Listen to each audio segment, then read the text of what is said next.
로마서 5장 1절에서 11절입니다. 신약성경 244페이지를 찾으시기 바랍니다. 로마서 5장 1절에서 11절 말씀을 함께 봉독하시겠습니다. 그러므로 우리가 믿음으로 의롭다 하심을 받았으니 우리 주 예수 그리스도로 말미암아 하나님과 화평을 누리자. 또한 그로 말미암아 우리가 믿음으로 서 있는 이 은혜에 들어감을 얻었으며 하나님의 영광을 바라고 즐거워하느니라.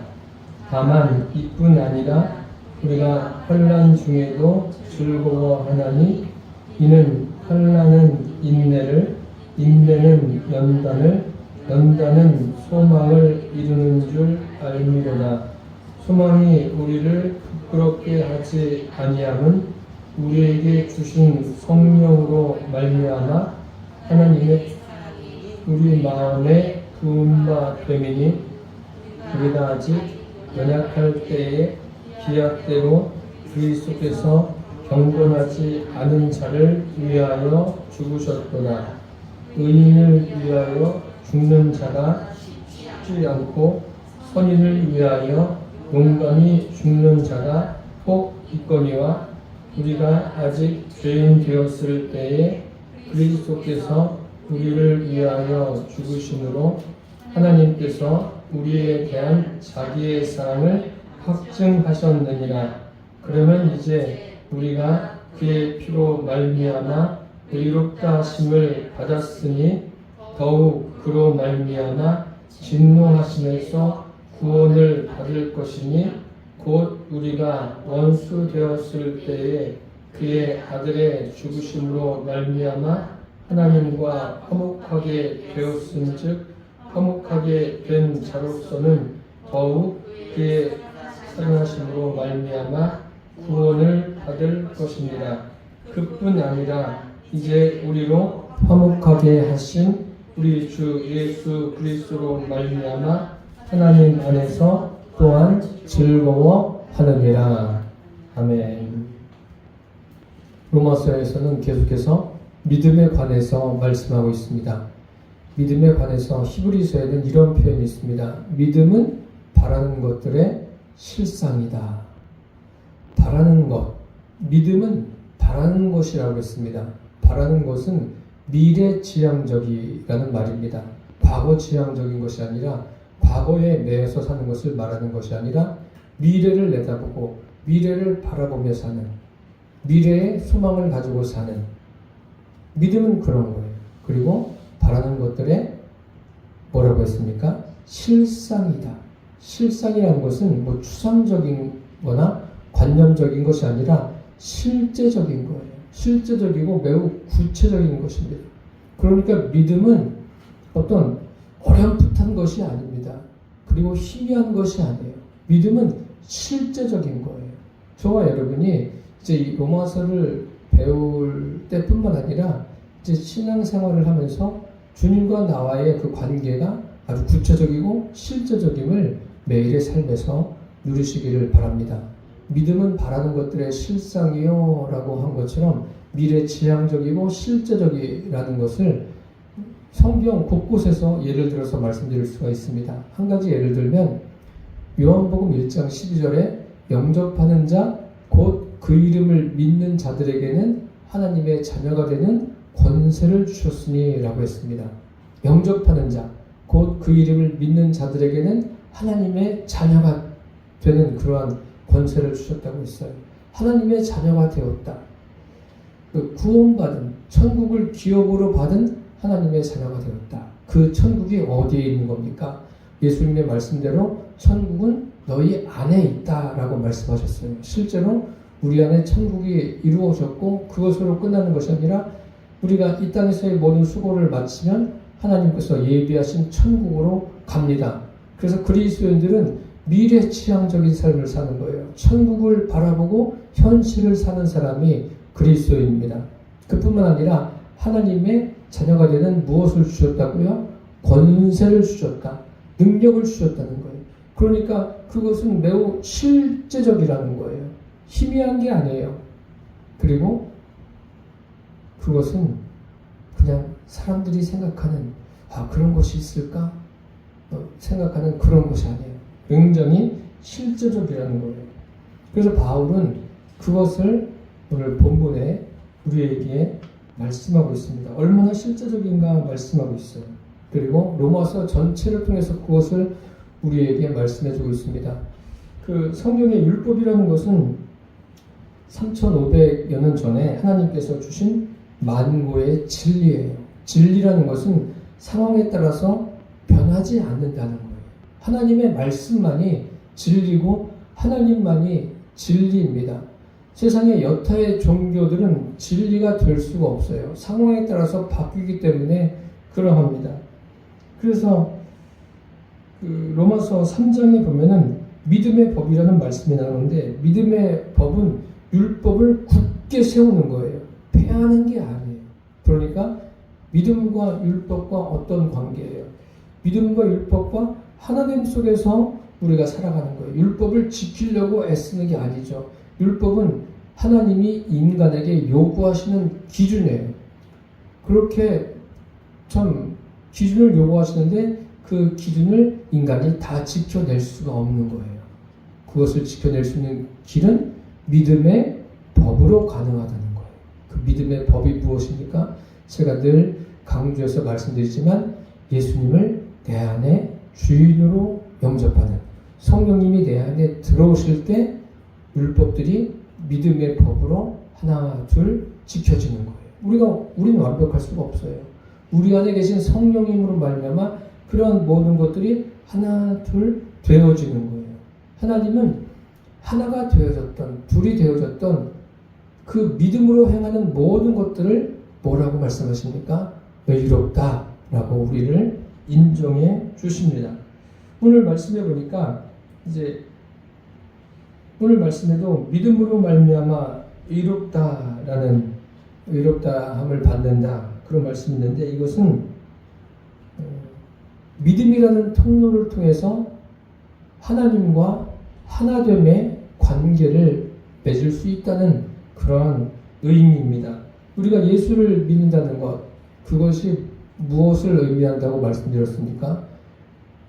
예수 그리스도의 보혈의 공로로 죄사함을 받는 그러한 은혜를 받지만 피를 믿고 끝나는 게 아니라 예수님 자신을 믿는 거예요. 그게 믿음입니다. 그것을 제대로 우리 안에 정리를 잘 해 놓으셔야 됩니다. 그래서 바울은 오늘 로마서 5장에서도 그 말씀을 하고 있습니다.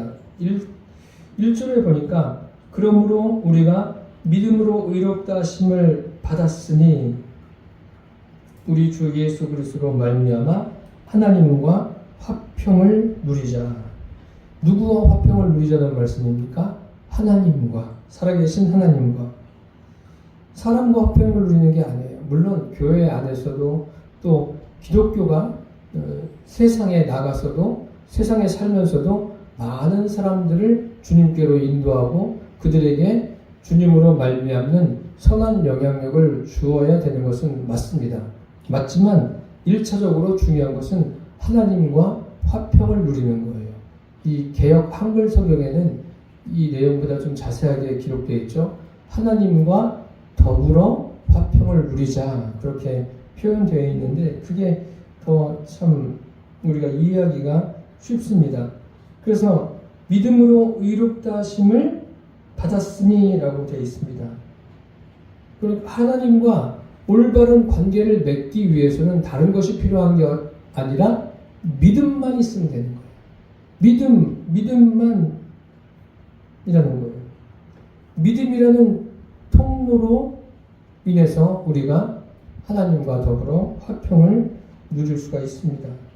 그러니까 그 하나님과 화평을 누릴 수 있는 유일한 길은 예수님 자신, 보혜사 성령을 내 안에 주인으로 모셔드릴 때 하나님과 더불어 화평을 누릴 수가 있습니다. 5장 1절 말씀이 그 말씀입니다. 그래서 이런 믿음을 가진 사람은 항상 하나님을 의식하게 되어 있어요. 그리고 항상 하나님과 화목한 삶을 살아가게 되어 있습니다.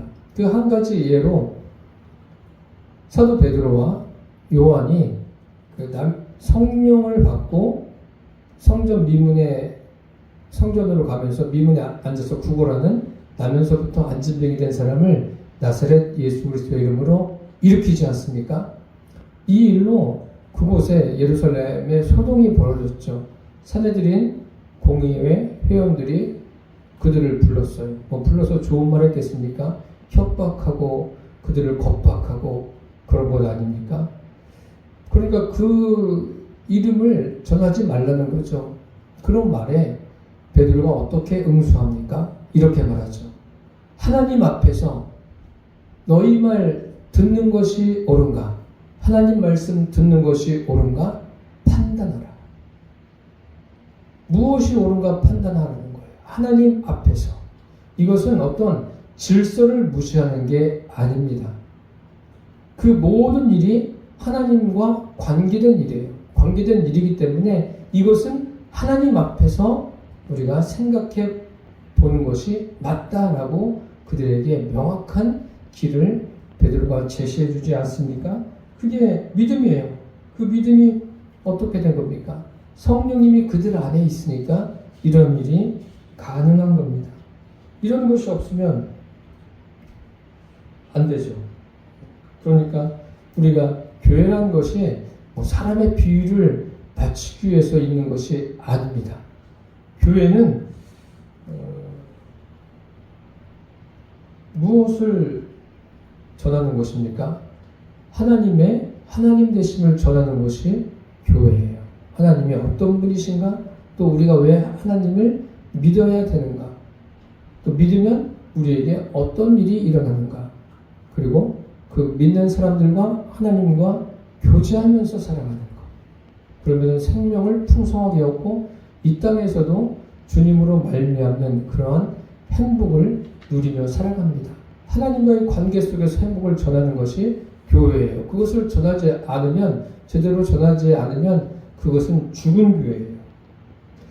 오늘 9절 말씀해 보시면 이제 차례대로 제가 말씀을 드리겠는데 먼저 9절과 10절을 잠시 보겠습니다. 9절에 보시면 그러면 이제 우리가 그의 피로 말미암아 의롭다 하심을 받았으니 더욱 그로 말미암아 진노하심에서 구원을 받을 것이니 라고 되어 있습니다. 그의 피로 말미암아 의롭다 하심을 받았고 더욱 그로 말미암아 예수 그리스도로 말미암아 진노하심에서 구원을 받을 것이니. 그러니까 예수 그리스도가 이 땅에 오시고 십자가에 못 박혀서 고난받으시고 죽으시고 부활하신 이 모든 과정이 있는 이유가 무엇입니까? 하나님과 더불어 화평을 누리게 하기 위해서 이 과정이 있는 거예요. 주님이 그래서 생명을 아끼지 않으신 겁니다. 10절에 보시면 곧 우리가 원수되었을 때에 그의 아들의 죽으심으로 말미암아 하나님과 화목하게 되었음즉 화목하게 된 자로서는 더욱 그의 살으심으로 말미암아 구원을 받을 것이니.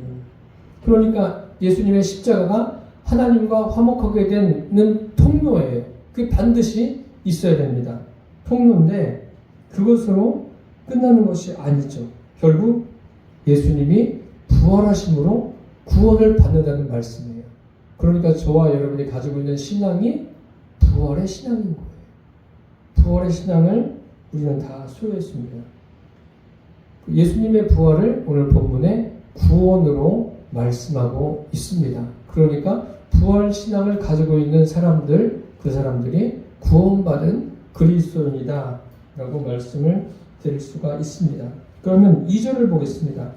또한 그로 말미암아 우리가 믿음으로 서 있는 이 은혜에 들어감을 얻었으며 하나님의 영광을 바라고 즐거워하느니라.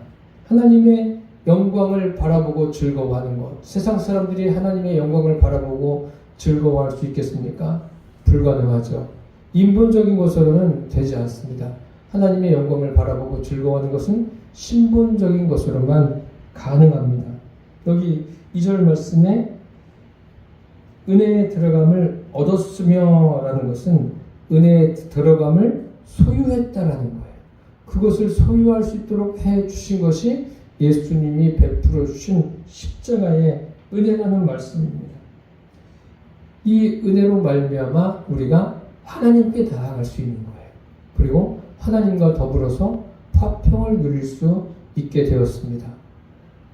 그것으로 끝나는 것이 아니죠. 하나님과 화평하면서 우리는 이 세상을 살아갑니다. 이 세상을 살아가는데 이 세상에 사람들이 말하는 대로, 사람들이 원하는 대로 꽃길만 있습니까? 그런 게 아니죠. 여러 가지 어려운 일들이 누구에게나 존재합니다. 그럴 때 많은 사람들이 좌절하고 낙심하고 실망합니다. 그리고 인생이 이게 무엇인가 비관하기도 합니다. 그런데 그리스도인들, 하나님과 더불어 화평을 누린 사람들은 비관하지 않습니다. 그리고 낙심하지 않습니다. 넘어졌다 할지라도 바로 일어납니다. 그 이유가 어디에 있냐면 오늘 3절과 4절을 보십시오.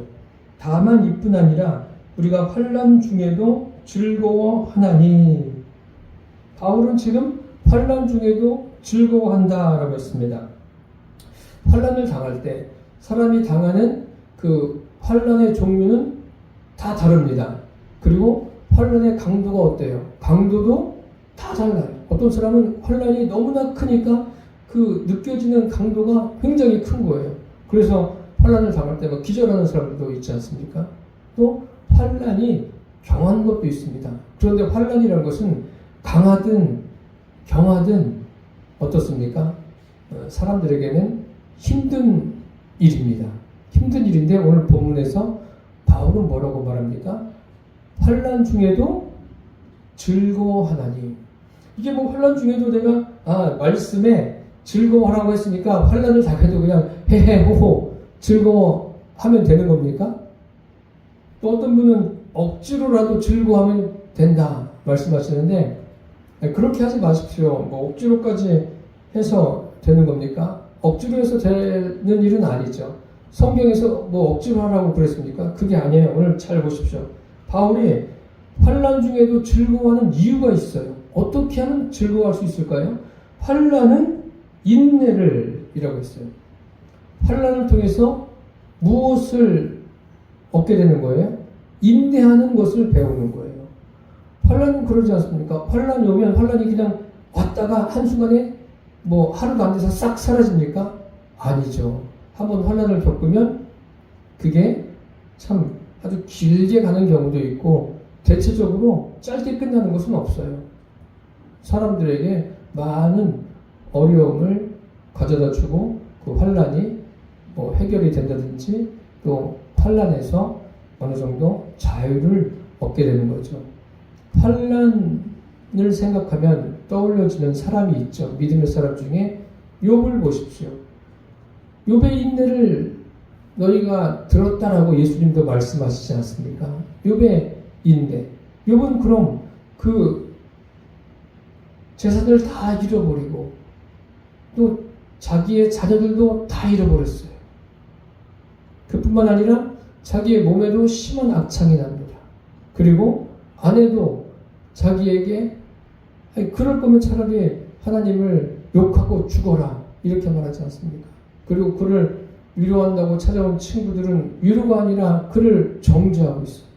그러니 욥이 얼마나 그 당하는 환난이 고달팠겠습니까? 위로하는 사람이 아무도 없는 거예요. 그런데 욥이 그 환난 가운데 인내를 했다라고 했어요. 어떻게 인내했을까요? 무엇으로? 욥이 인내할 수 있었던 것은 다른 것이 아니라 무엇으로요? 믿음으로. 믿음으로 인내한 거예요. 믿음으로. 오늘 성경에서 그것을 말하는 거예요. 욥의 인내를 한번 생각해 보세요. 우리가 환난을 당할 때 그 믿음의 사람들을 생각해 보십시오. 욥이 인내했는데 믿음으로 인내했다. 참 귀한 것 아닙니까? 믿음으로 인내했어요.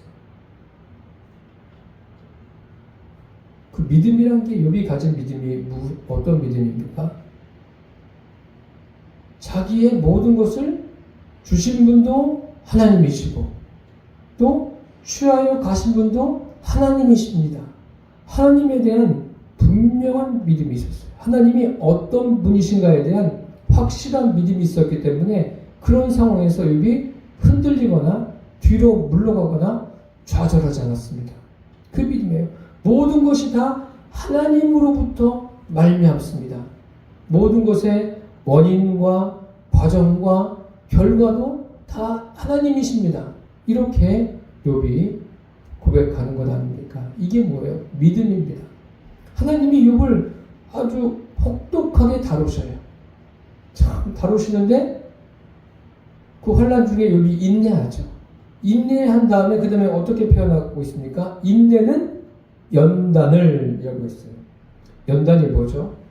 연단이 이제 어떤 칼을 만들거나 어떤 연장들, 도구들을 만들 때 뜨거운 불에 넣었다가 다시 꺼내가지고 쇠 망치로 막 두들기지 않습니까? 그리고 다시 또 뜨거운 불에 넣고 또 두들기고 또 물에 집어넣고 불에 집어넣고 또 두들기고 그런 식으로 해서 아주 날카로운 연장을 만드는 거 아닙니까?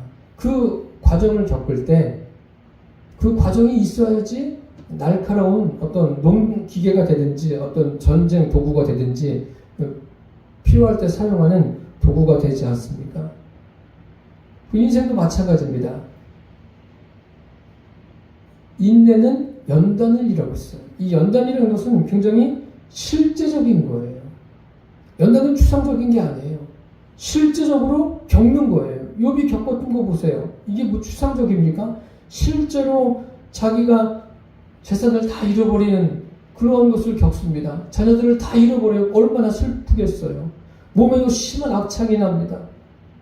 부인에게 위로를 받아야 되는데 부인에게 하나님을 욕하고 죽어라. 이런 말을 들으니까 얼마나 마음속에 아픔이 컸겠습니까?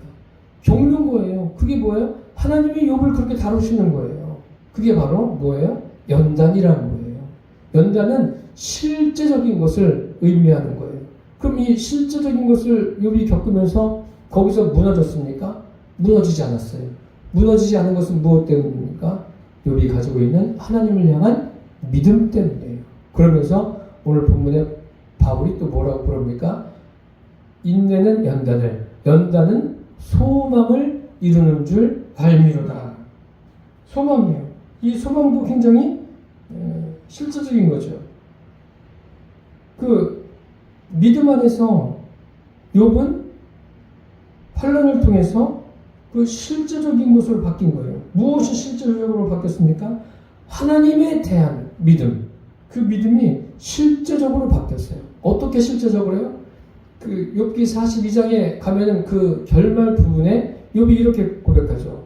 내가 그 주님을 귀로만 들었었는데 이제는 눈으로 주를 배움나이다. 귀로 들었다.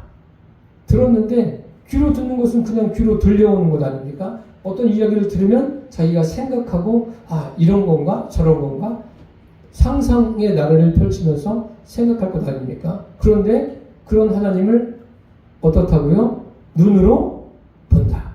그럼 귀로 듣는 게 더 실제적이에요? 눈으로 보는 게 더 실제적이에요? 눈으로 보는 게 그렇죠. 그래서 이것이 어떤 말씀과 연결되냐면 말씀이 육신이 되어서 오신 예수님. 구약에 계속 말씀하셨어요. 말씀하신 분. 다 많은 사람들이 말씀을 듣죠. 들으면서 생각하는 거예요. 그러면 앞으로 오실 그분은 누구인가 생각하는 거죠. 그런데 신약에 와서 그 말씀이 이루어졌어요. 말씀이 육신이 돼서 사람들이 보이게 오신 분이 하나님이신 예수님이에요. 말씀이 육신이 되어서 오셨다. 그 의미가 바로 욥이 겪었던 겁니다. 귀로만 듣던 하나님을 눈으로 배웁니다. 실제적으로 배웁니다. 그러니까 그런 믿음을 가지고 있으니까 연단은 소망을 이루는 줄 알미니라. 그 소망하고 바라던 것들이 이루어지는 거예요. 자기가 이루어가는 게 아니라 주님이 이루어 주시는 것을 보는 거예요. 그런데 이 소망이 실제가 되는 것은 무엇으로만 가능합니까? 우리의 힘으로 되는 것이 아니라 성령을 통해서만 이루어지는 거예요. 그 내용이 5절입니다. 5절 말씀을 보니까 소망이 우리를 부끄럽게 하지 아니함은 우리에게 주신 성령으로 말미암아 하나님의 사랑이 우리 마음에 부은 바 됨이니 라고 되어 있습니다. 소망이 부끄럽게 아니함은, 이 말은 소망이 실제적인 것은 그러한 의미입니다. 소망이 실제가 되는 것, 그것은 다른 것으로 되는 것이 아니라 오직 성령을 우리에게 주셨기 때문에 가능한 거예요. 성령으로 말미암아서 하나님의 사랑이 내 마음에, 내 심령에, 내 삶에 부어졌구나, 이것을 깨닫는 거예요. 그냥 느껴지는 게 아니라 실제로 되는 거예요. 성령님이 그것을 우리에게 깨닫게 하시는 거예요. 그러니까 예수 믿는 것은요, 어떤 추상적인 것이 아니라 실제적이라는 것을 잊지 않기를 바랍니다. 그러면서 이제 6절에 보면 우리가 아직 연약할 때에 기약대로 그리스도께서 경건하지 않은 자를 위하여 죽으셨도다. 우리가 아직 연약할 때에, 이 연약이라는 것을 읽을 때 여러분들은 어떻게 받아들여 주십니까? 이 연약하다 하면 인간이 약하구나, 약해서 넘어지기 쉬운 존재구나, 병들기 쉬운 존재구나, 그리고 어떤 유혹에 빠져들기 쉬운 존재구나, 이렇게 생각하는데, 이 연약하다는 의미는 그런 것이 아니라 인본적으로 강한 것이 전부일 때 그 의미예요. 무슨 말씀인지 이해가 되십니까? 인본적으로 강한 것이 전부일 때, 연약하다는 것은 그런 의미라는 거예요. 그러니까 인본적으로는 강한 거죠. 연약한 것이. 그러니까 인간이 가지고 있는 어떤 지식, 지혜, 명예, 권력, 또 경험, 그런 것이 전부일 때라는 거예요. 인본적으로 강한 것이 전부일 때, 그때 기약대로 그리스도께서 경건하지 않은 자를 위하여 죽으셨다. 그러니까 여기서 경건하지 않은 자, 이 경건하지 않은 자는 인본적인 경건을 가지고 살아가는 사람들이에요. 하나님의 경건하신 것은 관계없이 인본적인 경건을 최고로 알고 사는 사람들, 종교성이 강한 사람들 많이 있지 않습니까? 그런 사람들도 여기에 포함됩니다. 그런데 이렇게 인본적인 것이 무성한 때 예수님은 그들을 위해서 어떻게 됐어요? 오늘 본문에 있는 대로 그들을 위해서 죽으셨다라고 말씀하고 있습니다. 그러니까 참 은혜 아닙니까? 인본적인 것이 최고로 알고 있는 그런 사람들을 위해서 예수님은 죽으셨다는 거예요. 그러면서 7절에 보시면 의인을 위하여 죽는 자가 쉽지 않고 선인을 위하여 용감히 죽는 자가 혹 있거니와. 그럼 여기 보십시오. 의인과 선인 중에 누가 더 낫다는 거예요? 선인이죠. 의인을 위해서 죽는 자가 쉽지 않다. 그런데 선인을 위해서는 죽는 자가 있어요, 없어요? 있는데 혹, 오늘 말씀대로 용감히 죽는 자가 혹 있거니와. 이 선인이란 것은 영적인 선을 의미합니다. 그러니까 사람의 의보다 나은 것이 뭐예요? 영적인 선이 사람의 의보다 낫습니다. 사람들도 의로운 사람들이 얼마나 많아요. 정말 정직하고 또 선을 베풀고 의롭게 살려고 하는, 어떤 사람들이 위경에 처했을 때 자기 생명을 던져서라도 그 사람을 살리려고 하는 참 귀한 분들도 이 세상에 많습니다. 그렇지만 그것보다도 영적인 선이 더 위에 있다는 것을 오늘 본문이 말씀하고 있습니다. 그러면서 8절을 보십시오. 8절에 보니까 우리가 아직 죄인 되었을 때에 그리스도께서 우리를 위하여 죽으심으로 하나님께서 우리에 대한 자기의 사랑을 확증하셨느니라. 그러니까 우리가 죄인 되었을 때부터 의인이 되는 전 과정을 말씀하고 있는 겁니다.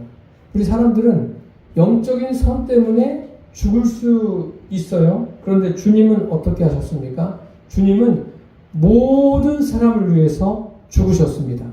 그러니까 모든 사람에게 예수님께서 어떻게 하신 거예요? 구원의 길을 여신 거예요. 하나님과 더불어 화평을 누릴 수 있는 길을 열어놓으신 분이 예수님이세요. 예수님이 그래서 십자가에서 돌아가신 거예요. 그것은 어떤 특정한 사람만을 위한 것이 아니라 모든 사람을 위해서 열어놓으신 길이라는 것을 우리가 잊지 않으시기를 바랍니다. 그 말씀이에요. 8절이. 그래서 그게 뭐예요? 하나님께서 우리에 대한 자기의 사랑을 확증하신 거죠. 그렇게 아들을 보내셔가지고 십자가에 돌아가시도록. 그래서 하나님과 더불어 화평할 수 있는 그 믿음의 통로를 여셨다. 그 의미가 되겠습니다. 9절 보겠습니다. 그러면 이제 우리가 그의 피로 말미암아 의롭다 하심을 받았으니 더욱 그로 말미암아 진노하심에서 구원을 받을 것이니. 거기 그의 피로 말미암아 의롭다 하심을 얻었다. 그의 피. 우리는 예수 그리스도께서 십자가에서 흘리신 피로 말미암아 죄사함 받습니다. 죄사함 받고 그것을 속죄의 피라고 그렇게 우리가 표현을 하죠. 그뿐만 아니라 또 생각해 볼 것이 있습니다. 이것은 자기 부인과도 연결되어지는 거예요. 예수님께서 십자가에 돌아가신 것이 그렇다는 거예요. 그 내용을 좀 이따 더 자세하게 설명을 드리겠습니다. 하나님과 그 하나됨의 관계를 갖기 위해서는 죄를 속함을 받아야 되죠. 그리고 또 어떤 것이 필요합니까? 나 자신을 부인하는 그러한 과정이 있어야 됩니다. 그래서 10절에 보니까 곧 우리가 원수 되었을 때에 그의 아들의 죽으심으로 말미암아 하나님과 화목하게 되었은즉 화목하게 된 자로서는 더욱 그의 살으심으로 말미암아 구원을 받을 것이니라.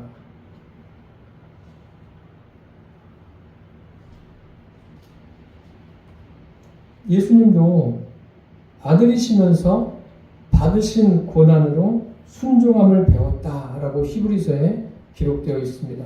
예수님도 그 십자가를 지시면서 어떤 과정이 있었던 겁니까? 자기 자신을 부인하는 과정이 있었던 거예요.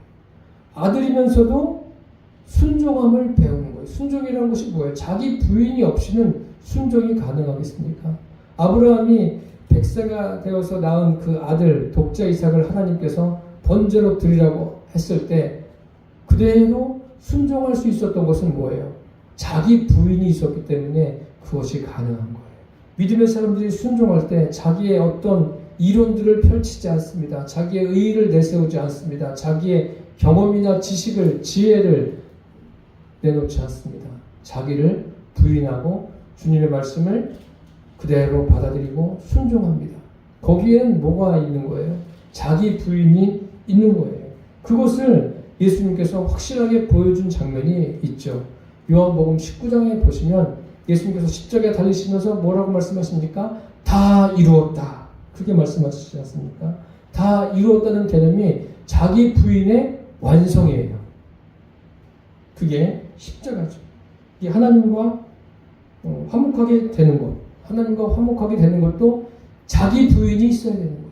자기 부인이 있어야 하나님이 그 사람 안에 성령으로 임하셔서 화목하게 되는 겁니다.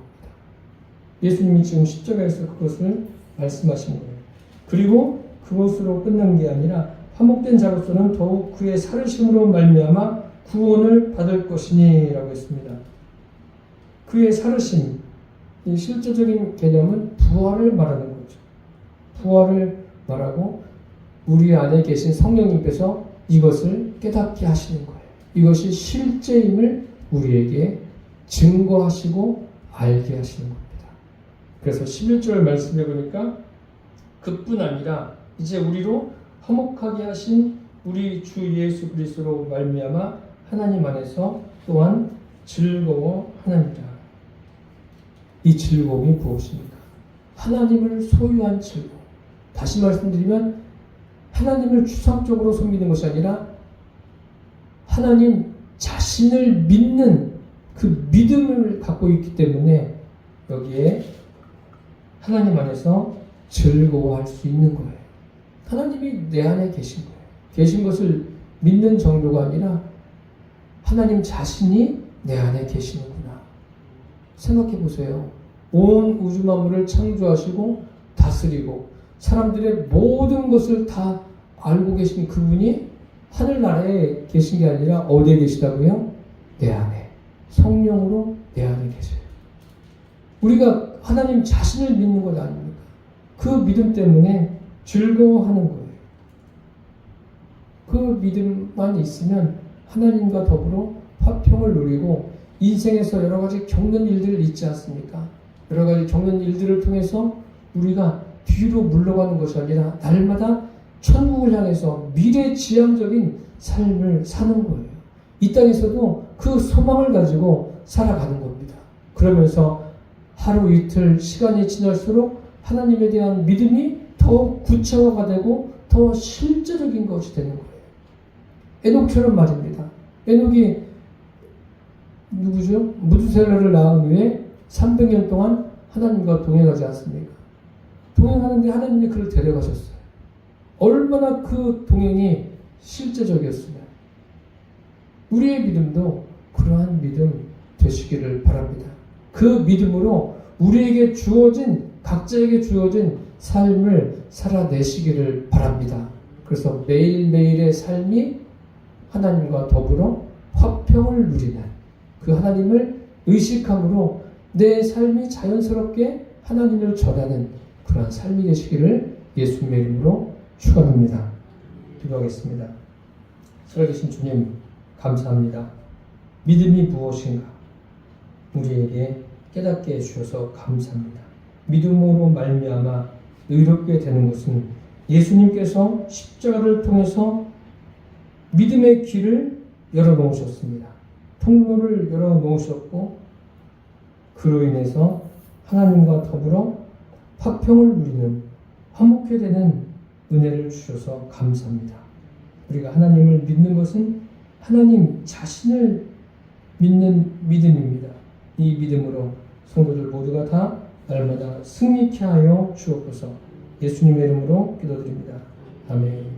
찬송가 288장을 부르겠습니다. 288장 부르시죠.